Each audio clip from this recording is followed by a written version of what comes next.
Hello and welcome to How to Film Weddings. My name is Nick Miller and today I'm going to show you how to take your Canon EOS R6 or the R5 or the R3 and use a feature that many of us are not using in our wedding films, and that is the time lapse.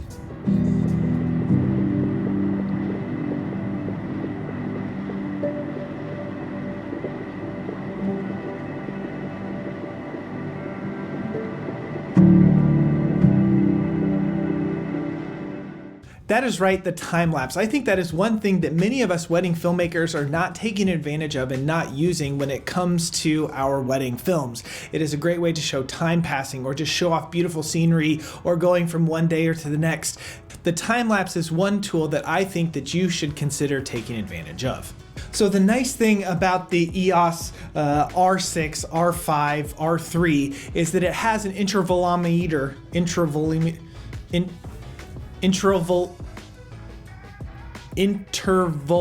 I cannot say this word. I can't say it. Hold on, let me Google it. Okay, is that it has the intervalometer built into it. So that means that it will know when to take pictures every 5 seconds or 7 seconds or 10 seconds, and it does that in the camera automatically. Back whenever I had the Canon 5D Mark III, I had to get an external intervalometer, whatever that word is. I had to get an external one, and I would plug it into the camera, and then it would tell the camera when to take pictures. So the R6, the R5, the R3, that has that built in, so you just click a few buttons and it will do it automatically for you.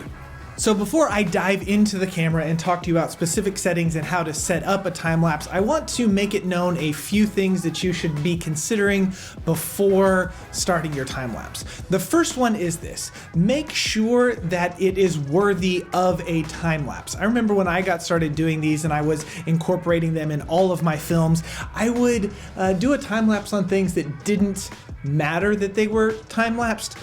For instance, I would film the top of the church building, the steeple or something, on a gorgeous blue day with no clouds in the sky. And so I would do these time lapses, but nothing went by. Okay, so make sure that you're focusing on something that has a lot of clouds or stars in the sky or sun going down, sun coming up, moon coming out, streaks of cars coming by, that sort of thing. Make sure that those things are noticeable, because whenever you do a time lapse, you want it to have purpose and you want it to have movement. Okay, shadows are another really cool thing that can go across the screen. Sculpting with Time in their films has incorporated a lot of time lapse, and they focus on stuff like that, shadows, where you can see the sun moving throughout the day, and the shadows get longer or shorter, and it looks really cool. So whenever you decide to do a time lapse, make sure that it is worth it to do the time lapse.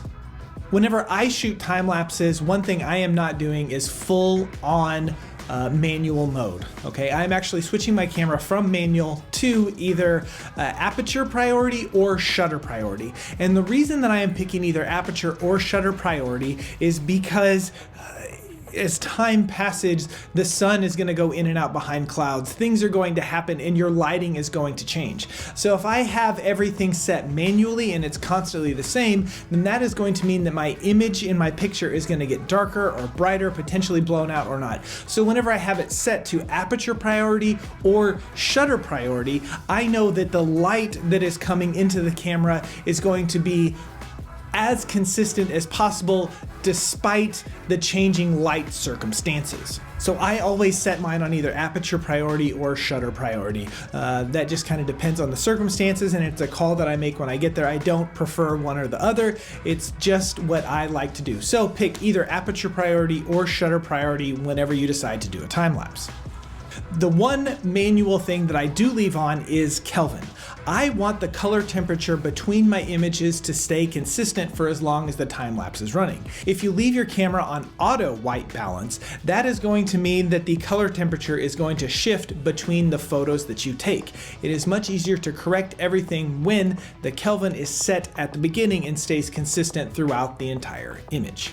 Another thing that I always do when creating a time lapse is I get my camera focused how I want it to, and then I turn autofocus off. Okay, just in case something flies on or goes on the screen, the camera can do a really good job of focusing it. But if there's a specific point that I want focused on, I don't want the camera to mess that up and to change that. So I always turn the autofocus off on my camera. I just flick it off on my lens, change it from autofocus to manual focus, and then that way I know that it is in focus and that my image will have the same focal point throughout all of the photos that I take with the time lapse. One last thing that I want to cover before I actually jump into the camera settings is that I actually take raw photos for my time lapses. I do not just hit play on the camera and then speed that up. The reason is I want the highest quality of video for my time lapse, and I know that raw photos are going to be the highest resolution. They are going to give me the most detail, and they are going to give me the most information. Also, I can shoot those in RAW.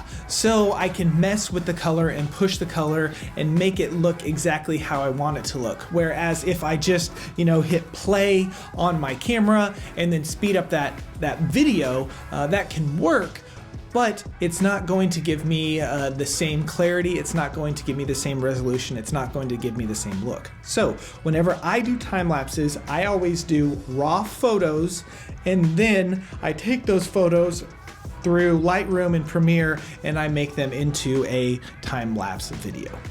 So the Canon EOS R6, R5, and R3 actually have two different options when it comes to doing a time lapse. The first one is going to be the photo mode time lapse, and then the second one is going to be an actual video mode time lapse. Again, I prefer the photos because I can shoot in RAW, and then it will give me the ability to take those photos into Lightroom, color them exactly how I want to, and then it will give me the highest quality image so that I can then make my time lapse.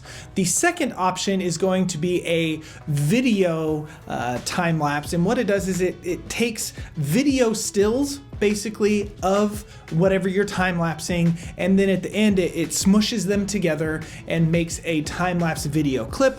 But again, you don't have the raw data to do that. You can shoot it in 4K on these cameras, and in the case of the R5, you can shoot it in 8K if you wanted to go crazy and do something like that. But again, it doesn't have that raw editing ability that these stills have. So those are the two different options, and I'm going to show you how to mess with both of those options. So those are the two options. I'm going to go ahead and jump into the camera and show you how to set those up. So a couple of things before I get into doing this. Number one, I have my camera already set to aperture priority mode. You need to be in a photo mode for the photo time-lapse stuff to show up in your camera. So have it in your photo mode, and then I also have the camera set up to take raw images so that I can have those raw pictures to mess with, okay? Whenever you go into the camera, you're going to hit the menu button, and then in the shoot, which is going to be the first little camera icon, scroll over to number 6. Okay, number 6 is where you're going to find the internal timer. Click on that to go from disable to enable. So now that is enabled on your camera. It will then pop you back out of the menu, and then you click on that again, and you are going to hit the info button. Okay, so now you have the internal shooting thing set up, and you can set the interval however many seconds that you want it to go. And so I typically set mine for about 7 seconds. So that means every 7 seconds it is going to take a picture. You could do more than that, you could do less than that. That's just what I like to do. And then the number of shots.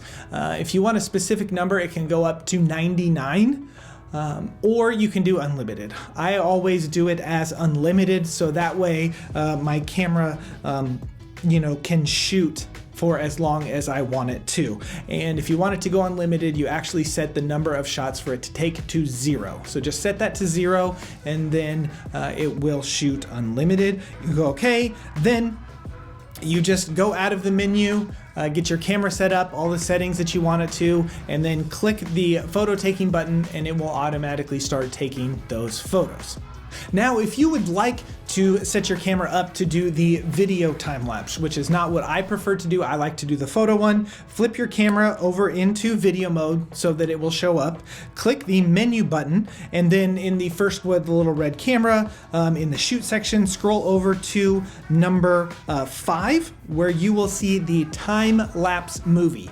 All you need to do is go in and enable that one, and then you have the interval, how often is it going to take a shot, and here I have 7 seconds, and to give me 10 seconds of time-lapse footage, this will need to record for almost 35 minutes. Okay, so that's a nice feature that has whenever you have the video section of this, is you can have it, it will show you how long it's going to take to give you what you need, and then the number of shots, you just set that to whatever you want it to be.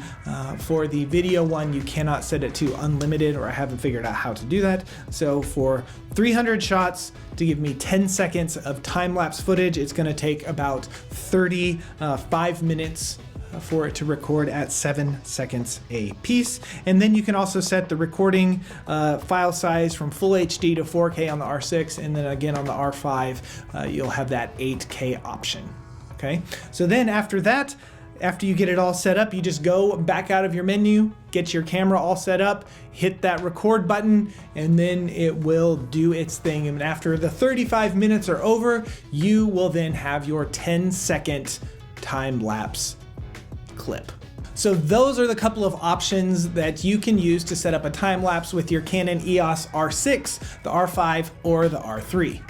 So let me ask you this question. What are some of your favorite things to time lapse? I really like doing lots of clouds. I really want to try and get out there and do some star photography at night where those star wipes kind of go all over the screen. That's something that I am really, really interested in. What are some of your favorite things to time lapse? Please let me know in the comments below, especially when it comes to shooting on a wedding day. What are some of those things that you absolutely love to time lapse? If you're not already a part, please check out our Facebook group. You can join it by going to howtofilmweddings.com/community, or click this little button over here to the side, and that will take you to the group and you can be a part of the conversation. Thank you so much for tuning in to our video this week, and until next time, we will see ya.